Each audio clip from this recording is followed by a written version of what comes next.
The following is a Papi Chulo Radio original program. The views and opinions expressed in the commentaries and/or interviews in the following program are solely those of the individuals and are not views of Papi Chulo Radio, its parent, affiliate, or subsidiary companies.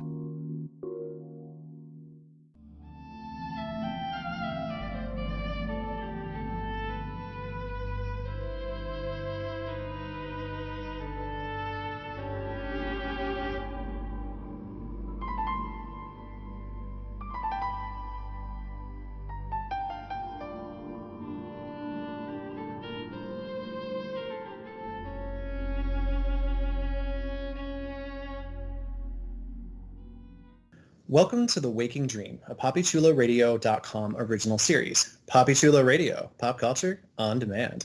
Today is Monday, August 22nd, 2022, and I am your host, Vincent Hatcher. During this podcast, we will be having an in-depth discussion on Netflix's The Sandman. Please welcome my co-host, Priscilla Obregon. Hey, everybody. And normally I would welcome my second co-host, but unfortunately, the sleeping sickness has gotten Jeff, and he will not be joining us this week. I'm kidding. He's totally fine, but he's just not able to join us tonight. But, you know, immersion.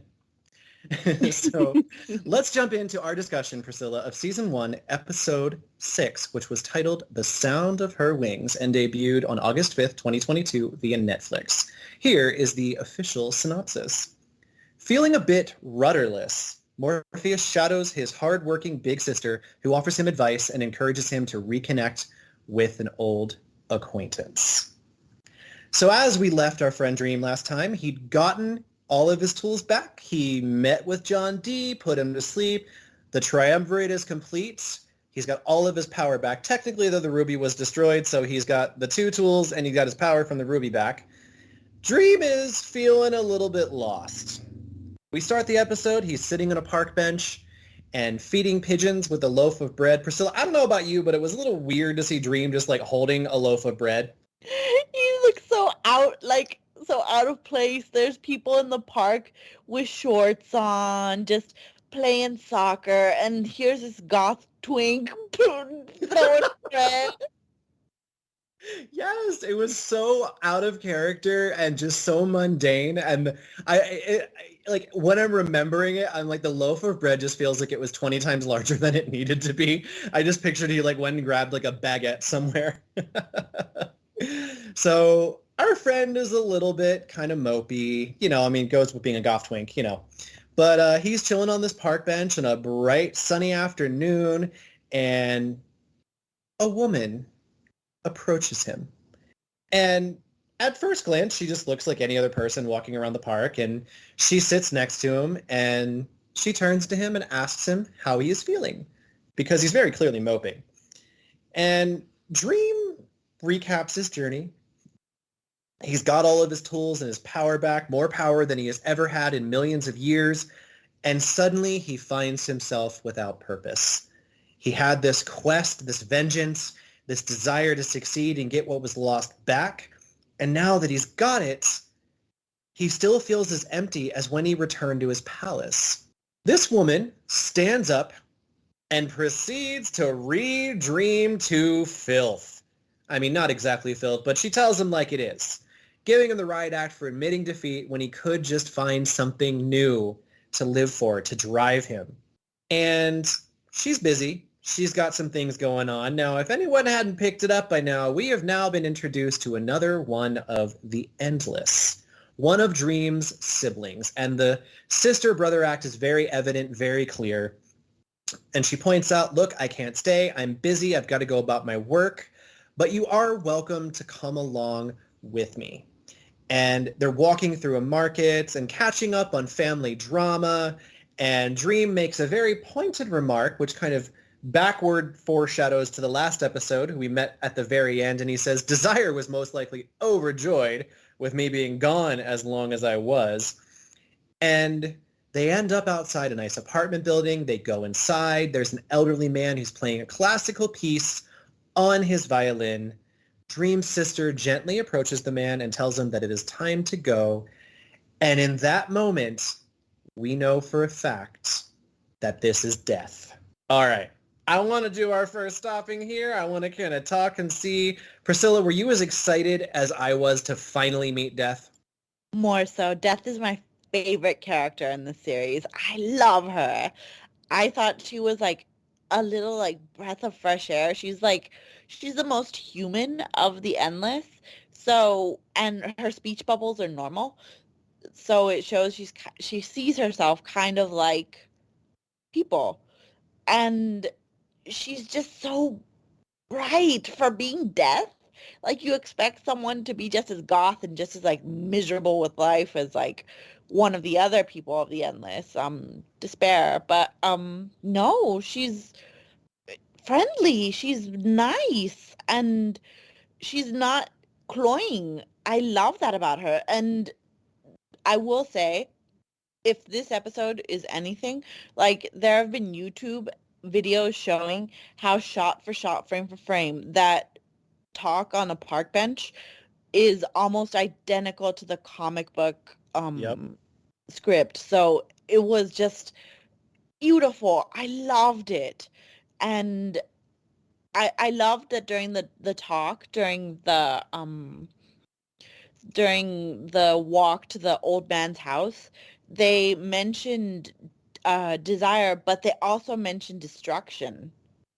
And that's probably going to play into another episode in the future, if not in this season, then next season. So I am definitely looking forward to that. That destruction, for those of you who don't know, is the sibling that is the other sibling that's not there at the time. Because he That's quit the his one. job. Yeah, he quit his job. Yeah. And it seems that that's what Dream wants to do since he's rudderless. He doesn't have like any panache or desire to be the king of dreams or to do anything. Like he was so focused on revenge that like now he's got nothing. That now that he's completed his tasks, what does he have left for?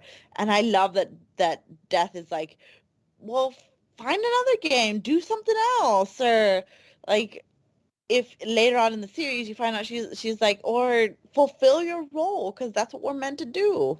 And she kind of is showing him that by going through her day. And this with his first death with the old man, like it was beautiful how they showed a piece of a song that they had heard before. And he's like, even though he's old and we would expect that he would welcome death with open arms, he's still like, no, I've got so much more to do. Like, could you give me a chance? And Death is like, nope, it's your time.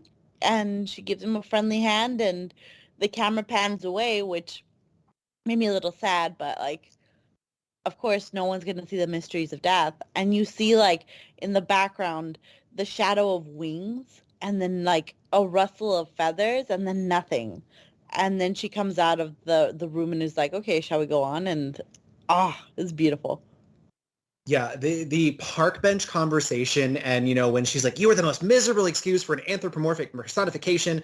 I just in those moments, I didn't see the difference in what she was like in the comics and the actress that they chose for her.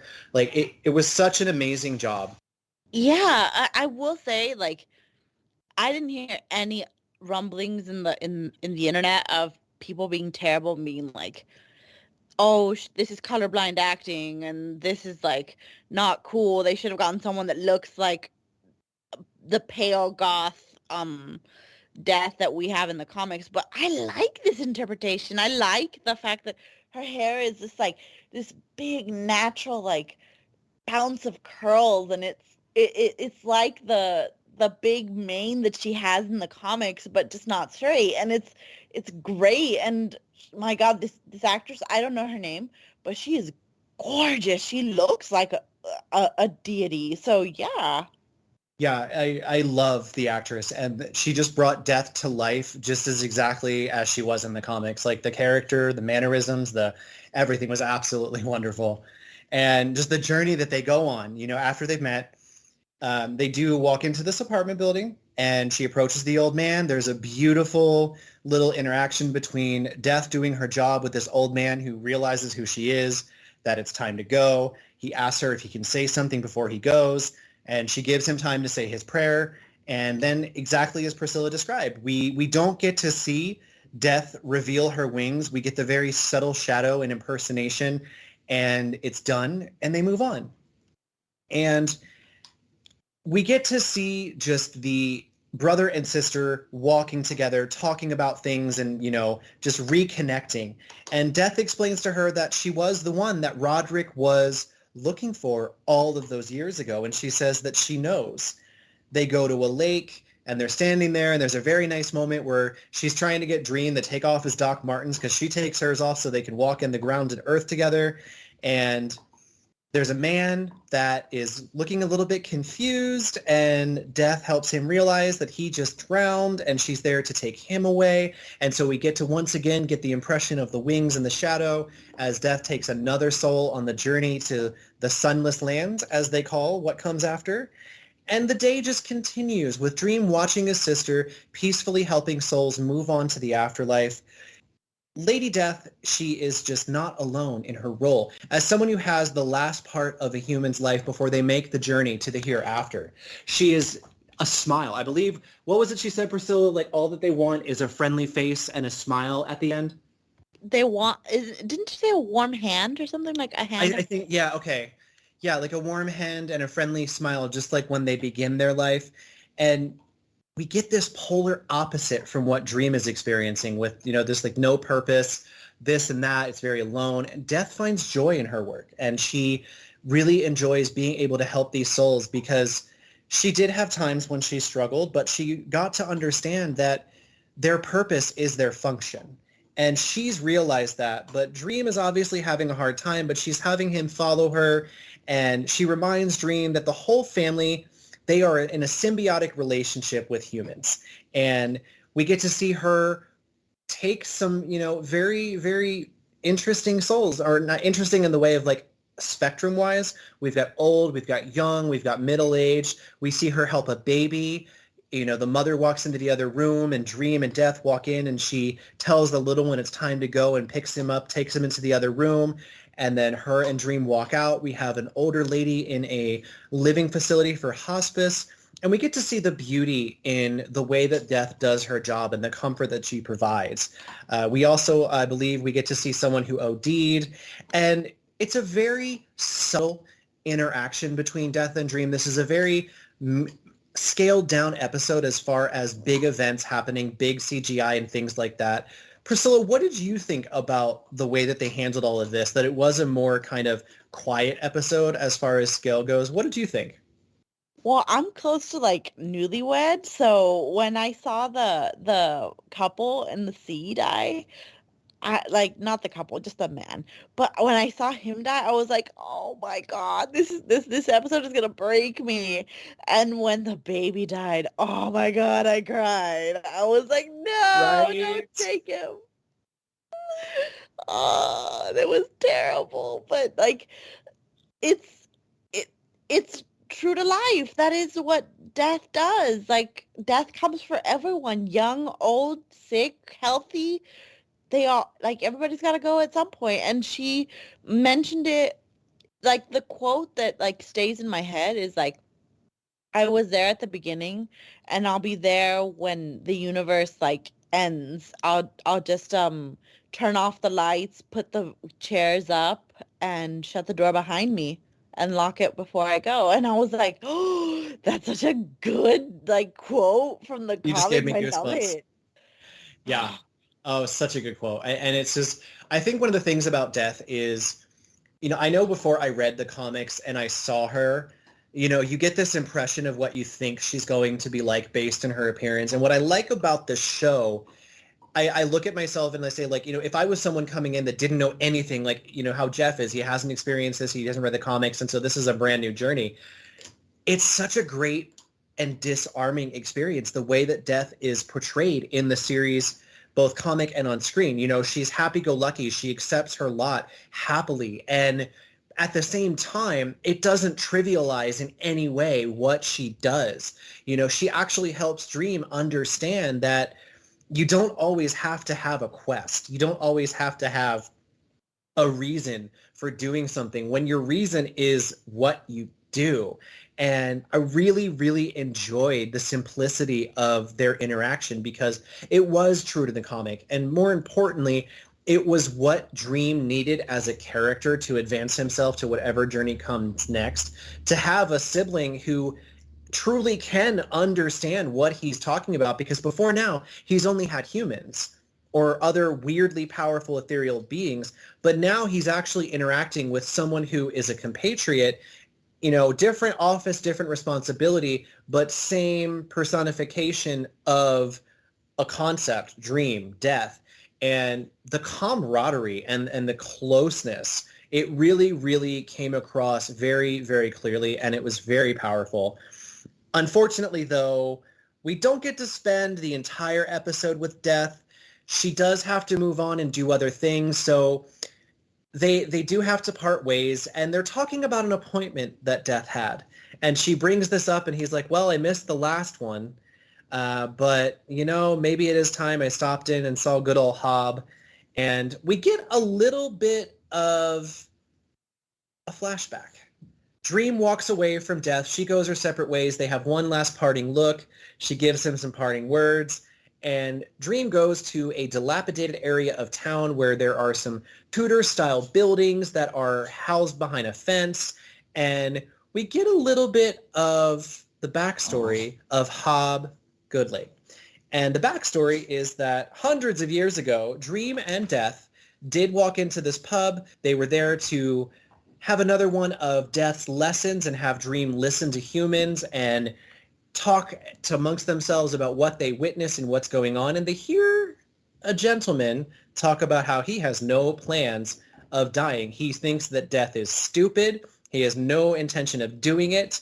And that inclines Death and Dream to hatch a little wager. And Death says, well, what if I give him what he wants? Dream's interest is piqued, and he walks over and he has a conversation with Hob and tells him with very minimal exposition about who he is. He doesn't tell him who he is. He just says that if that is your intention, I will meet you here in 100 years. And now begins a cycle of some moving forward, flash forwards. We see from 1489 to 1589, Dream arrives back at the bar and finds Hob, who is now the knighted Sir Robert Gadling. He is rich in wealth and love since he has a wife and a newborn now. They commiserate, catch up a little bit. Clearly he's doing well for himself. And Dream leaves his friend at the table full of food.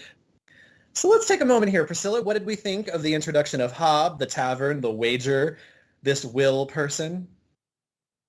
I gotta say, Netflix, you guys, when you put in the money, you put it in hard because those outfits were banging. I loved what is it?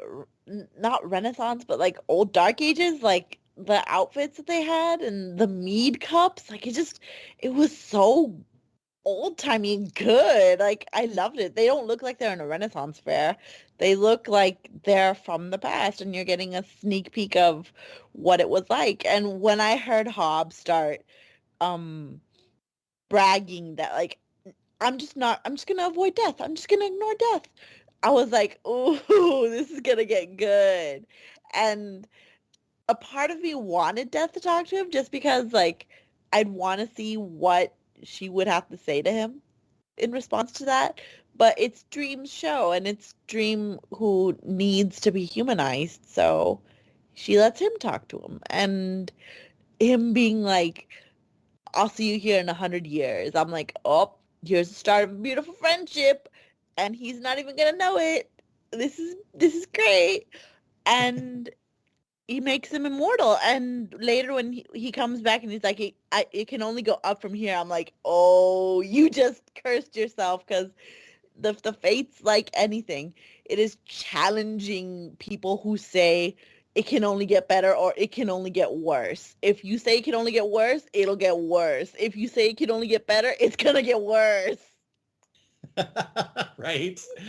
Like, yeah, I had honestly forgotten about Hob until he was introduced in this episode, and I loved the way that they built it up. And I almost did want Death to be the one that walked over and have a conversation with him. But you're right. It is Dream's story. It is Dream's journey. And so this was the beginning of a very interesting relationship. And it just, they did. The environment was very immersive and accurate. Like, it didn't feel hokey. It didn't feel cheesy. Like, the outfits, the costumes, like, it just, everything in general was really, really awesome. So, like, we started off the beginning of the episode with this very simplistic journey with Dream and Death. And now we get this full on, like, travel through time every 100 years. And this continues as we end up in 1689. And Dream is waiting for Hob. Hob now comes in. He lost his land. He lost his wealth over the past years. And his wife died in childbirth. His son died when he was 20. And this is kind of what Death and Dream talked about, because part of their wager was like, after a while, someone's eventually going to say, I don't want to live anymore. Kill me, please. But Hob defies the expectation. Like, he still wants to live because he says he has so much to live for. He's not ready to die. He does not want to give up. And so now, 100 years later, 1789, Hob explains to Dream how, there's revolution coming after the colonies in France revolted. And they're talking about slavery, or I think that's actually, yeah. They're talking about the colonies, they're talking about slavery, they're talking about things, and they are observed. And there is someone drawing a picture, and this picture does come back to haunt us in another, little bit of time. But Hob brings up King Lear, and it is revealed that the man that a couple hundred years ago, 1689, 100 years ago, that Dream walked off to talk to in secret was actually to become known as William Shakespeare. And Hob points out that King Lear was played, and he wants to know, did Dream make a deal all those years ago with Shakespeare? And Dream kind of hints and confesses a little bit that he did, but a cloaked woman makes her presence known. Our gentlemen friends have been observed over their years, and this woman wants something. And the two men come in, and the lady introduces herself as none other than Lady Johanna Constantine. She has heard tales of the devil and the wandering Jew meeting every 100 years to make deals and give gifts, and she wants in. An interesting confrontation happens as they're like, no, we're not going to do what you want. And Dream just very calmly sits there as Hob stands up, engages the two men, and then has a knife drawn on his throat by Lady Joanna. And Dream stands up, blows some sand, and Joanna falls asleep. And Dream comments, you didn't have to protect me. But Dream is obviously a little bit befuddled. He didn't expect Hob to come to his defense. And clearly, Hob indicates, well, it's, we have history, that's what friends are for.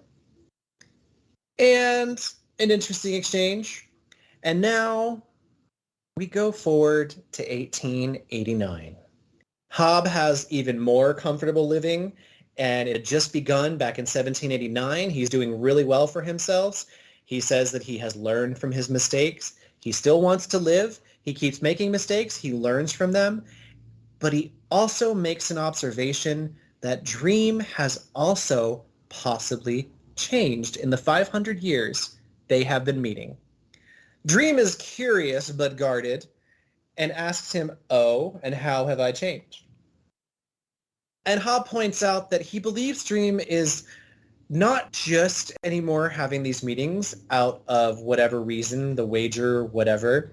He believes that Dream is actually lonely. And he has the audacity to say that. He tells Dream, I think you're lonely and you need a friend.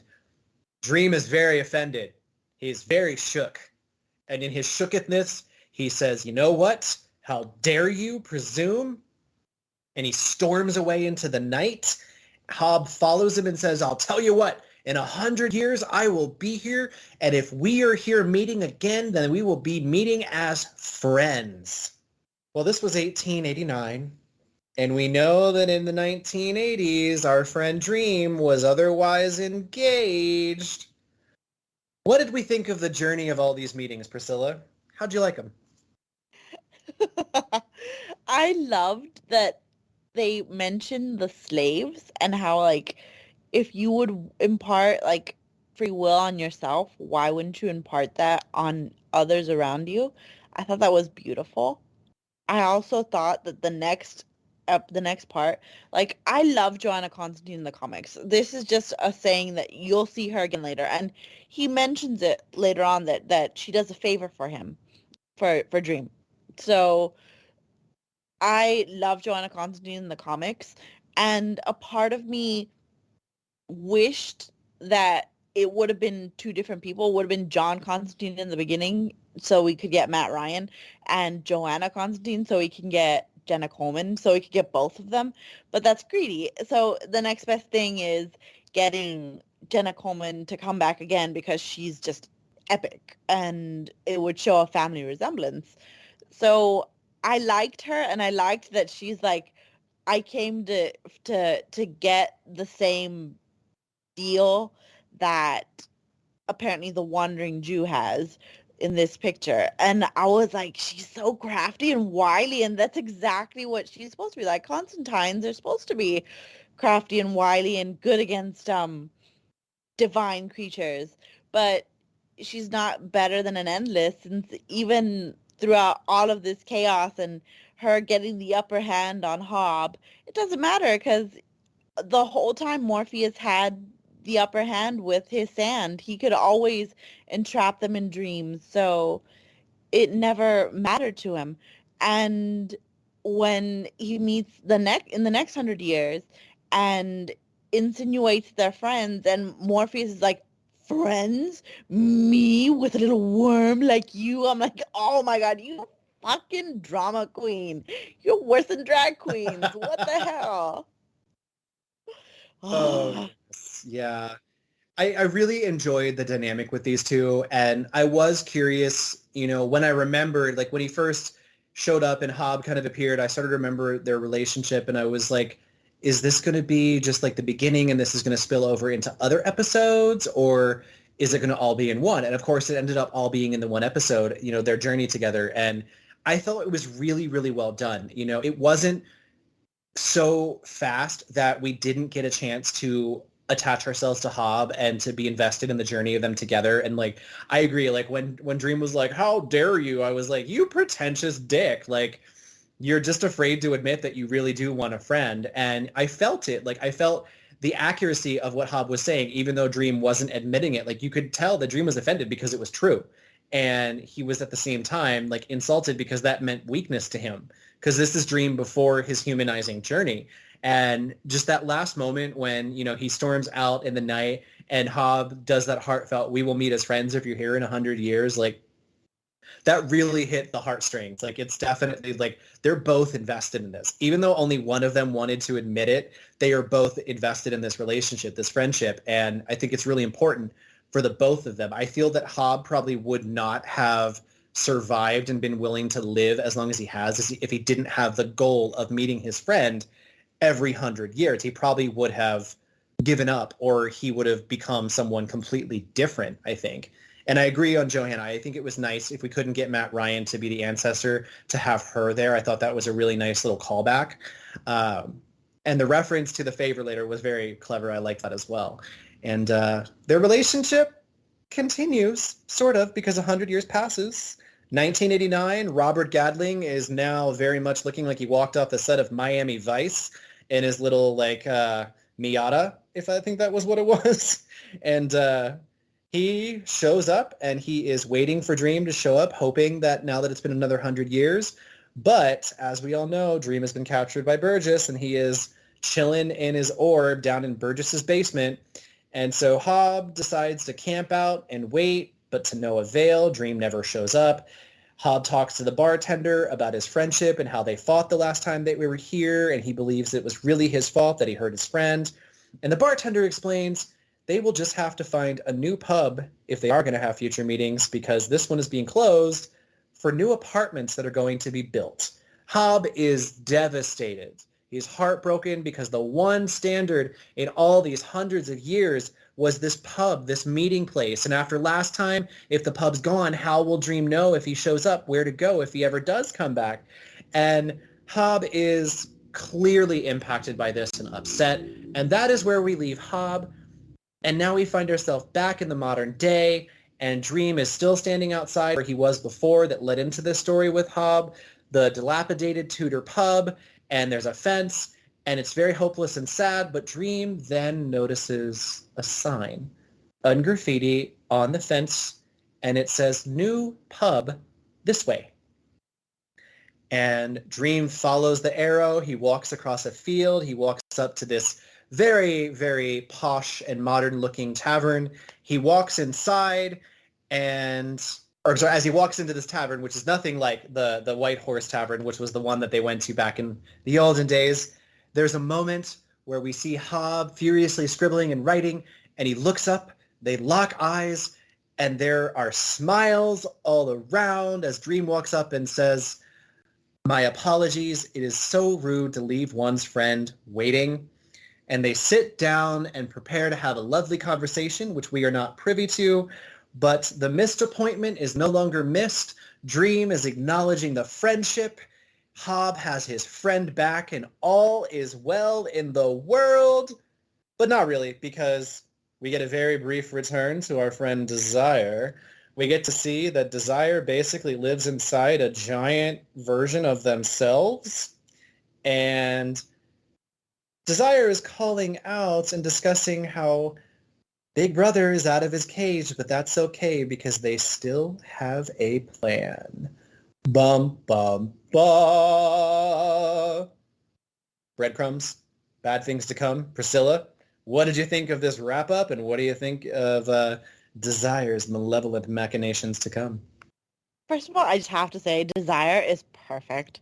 That realm is perfect. Like, it's awe-inspiring the way Hell was awe-inspiring, the way Sandman's realm, his castle, before it was destroyed and damaged, was awe-inspiring. Like, all of these are just like beautiful fragments of just this world that Neil Gaiman created. It's just so imaginative and, I don't know, just real, even though it's fantastical. Like, it feels like if we had the personification of Desire, of course they would be loving themselves and living in a place that looks like themselves in a giant heart, like some magical girl. Like, it's just, it makes sense. Like, and he's a little shit. They are a little shitster, and I'm hoping that we get to see more about Desire. And as for Hob and Morpheus,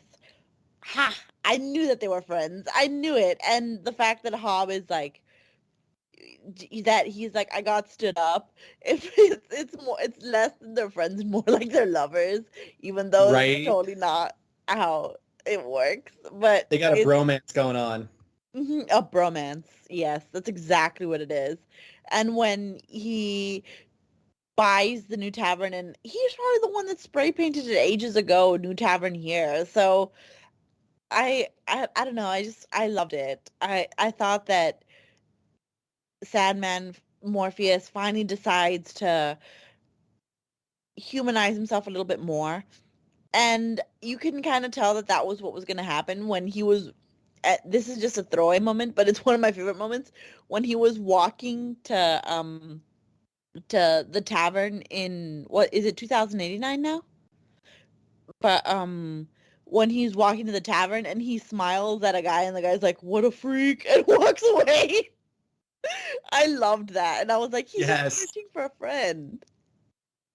Oh yeah, that was great. The thing about this episode and the way that they wrapped it up, not the Desire part, but just the end with Hob, this episode was very simplistic. Even though we had some set pieces and costumes and time travel, this was all about finding oneself and finding friendship, belonging. And it was the great way to end the episode that Death debuted and read Dream the Riot Act of family and purpose and simplicity of not needing a complicated thing to drive you, with the acknowledgement of friendship and accepting the friendship and the relation with Hobb. It was very, very quaint and like heartwarming. It was almost like the Sandman equivalent of a Hallmark movie, except I would never say the Sandman is a Hallmark movie.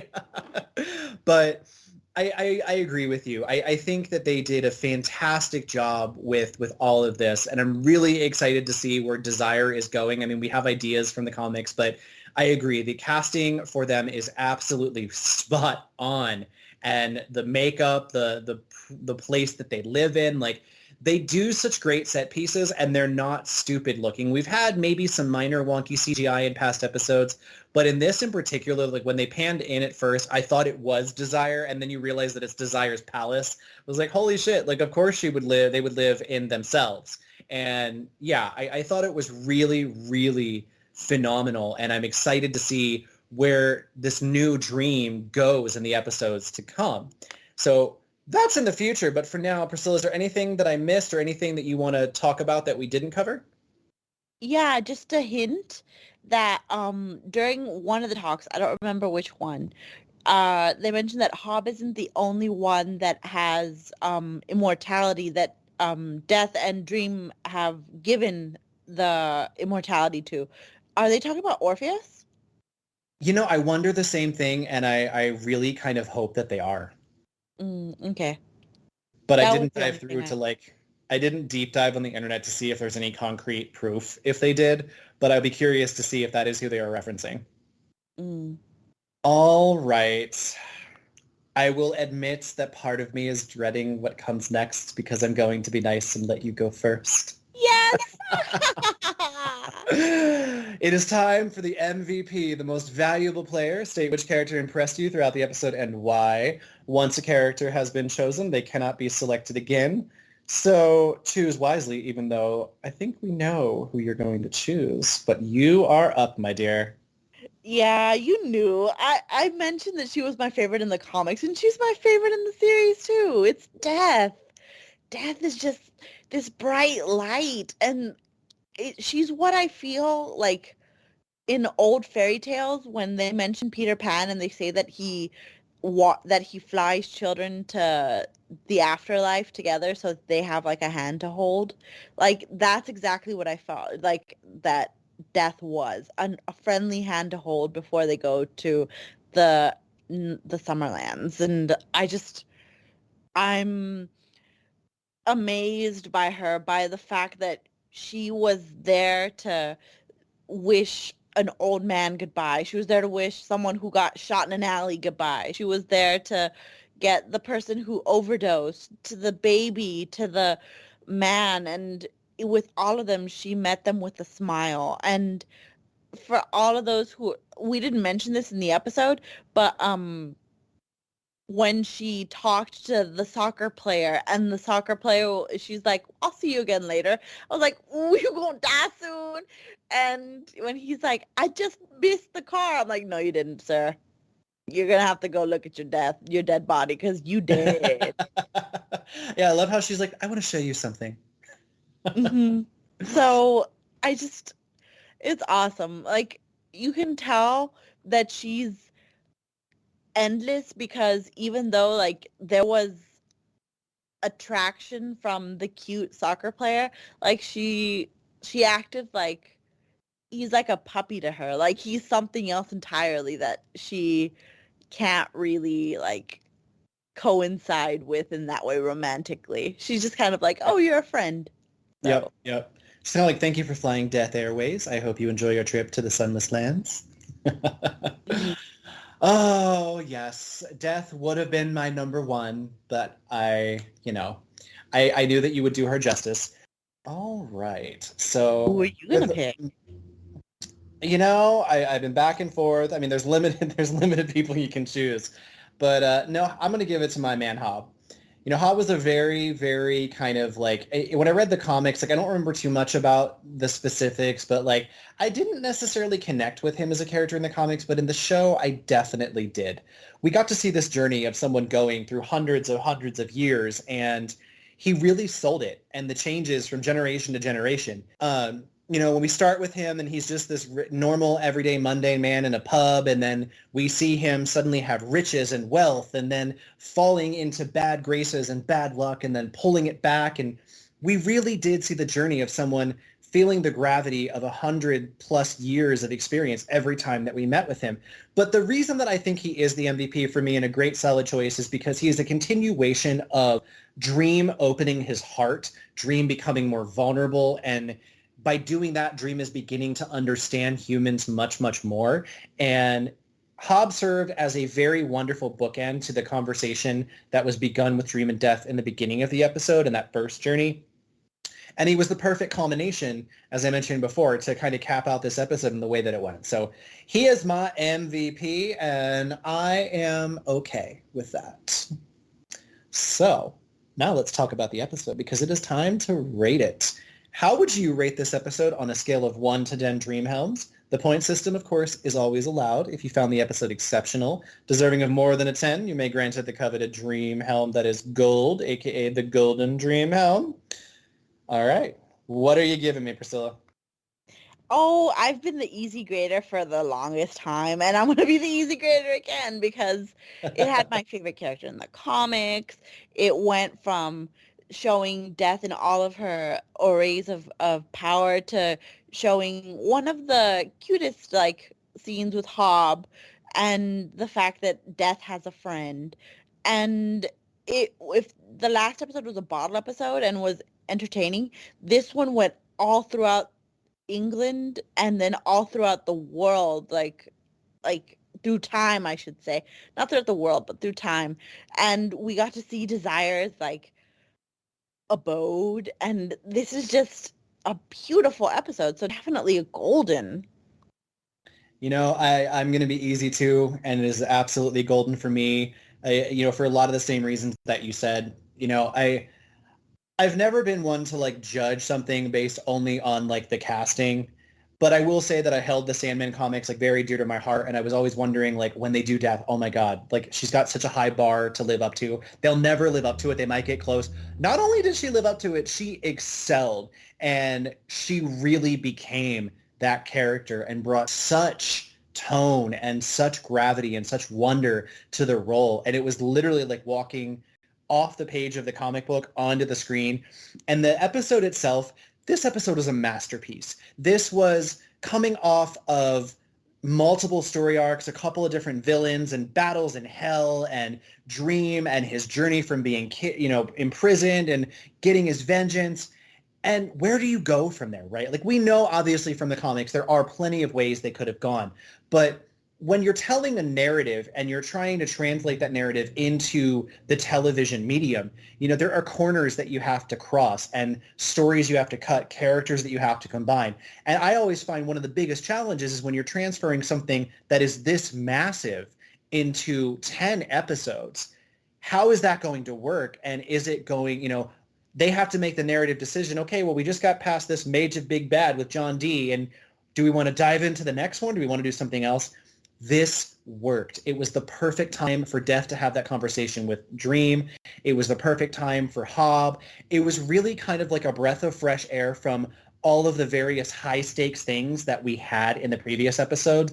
And walking away from it, I know I'm going to watch it again. I've already watched it twice. I know I will go back and watch it, not only because it's one of my favorite stories from the comics, but because it was done so well. So that is 2 golden dream helms all the way to Dreamland and back. We might have to hit Costco up again to get some more dream helms. I'm sure they have more waiting for us. Of course. We can always ask Dream now that he's got his back. Indeed, indeed. All right. So on that note, we have reached the end of this journey together. Join us next time for a brand new installment of The Waking Dream. Here's our announcer to remind you on how you can interact with us. Follow Poppy Chula Radio on social media. We are on Facebook, Instagram, Twitter, at Poppy Chula Radio. Do you have any questions, suggestions, comments, or concerns? Email us via contact@poppychularadio.com.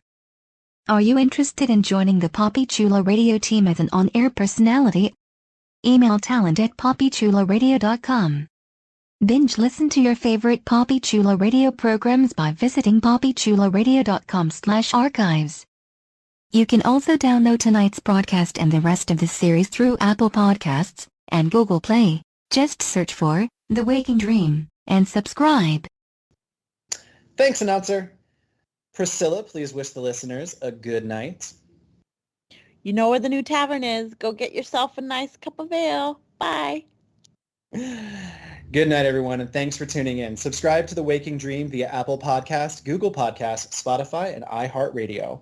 If you're so inclined, you can also download the entire series by visiting poppychularadio.com/archives. Good night.